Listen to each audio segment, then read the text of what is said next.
ಕೊಡಗಿನ ಹುತ್ತರಿ ಹಬ್ಬದ ವಿಶೇಷವಾಗಿ ಭಾಗಮಂಡಲ ನಾಡುಗೌಡ ಯುವ ಒಕ್ಕೂಟದ ವತಿಯಿಂದ ಪ್ರಥಮ ವರ್ಷದ ಹಗ್ಗ ಜಗ್ಗಾಟ ಹುತ್ತರಿ ಕಪ್ 2024 ಅನ್ನು ಡಿಸೆಂಬರ್ 13ರಂದು ಭಾಗಮಂಡಲದ ಕಾವೇರಿ ಪದವಿ ಪೂರ್ವ ಕಾಲೇಜಿನಲ್ಲಿ ಆಯೋಜಿಸಲಾಗಿದೆ ಎಂದು ಒಕ್ಕೂಟದ ಅಧ್ಯಕ್ಷ ಕುದುಕುಳಿ ಕಿಶೋರ್ ತಿಳಿಸಿದರು.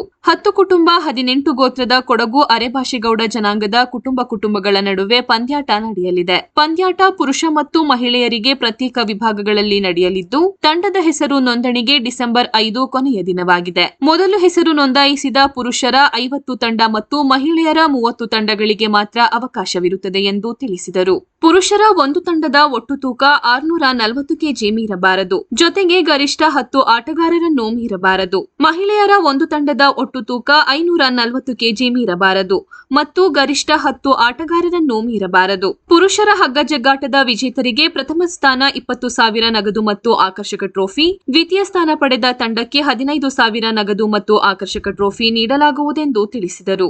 ಸುದ್ದಿಗೋಷ್ಠಿಯಲ್ಲಿ ಒಕ್ಕೂಟದ ಕಾರ್ಯದರ್ಶಿ ನಿಡ್ಯಮಲೆ ಚಲನ್, ಸಹ ಕಾರ್ಯದರ್ಶಿ ಕೂಡಕಂಡಿ ಚೇತನ್, ನಿರ್ದೇಶಕರಾದ ಕೋಳಿಬೈಲು ಸುರೇಂದ್ರ ಸೇರಿದಂತೆ ಮತ್ತಿತರರು ಉಪಸ್ಥಿತರಿದ್ದರು.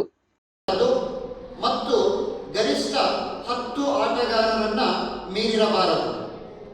ಮಹಿಳೆಯರ ಒಂದು ತಂಡದ ಒಟ್ಟು ತೂಕ 540 ಕೆಜಿ ಮೀರಿರಬಾರದು ಮತ್ತು ಗರಿಷ್ಠ 10 ಆಟಗಾರರನ್ನು ಮೀರಿರಬಾರದು.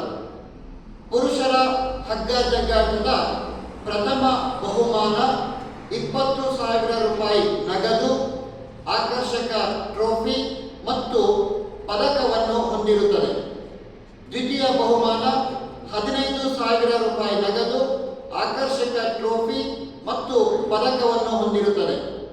ಮಹಿಳೆಯರ ಹಗ್ಗ ಜಗ್ಗಾಟ ಪ್ರಥಮ ಬಹುಮಾನ 15,000 ರೂಪಾಯಿ ನಗದು, ಆಕರ್ಷಕ ಟ್ರೋಫಿ ಮತ್ತು ಪದಕವಿರುತ್ತದೆ.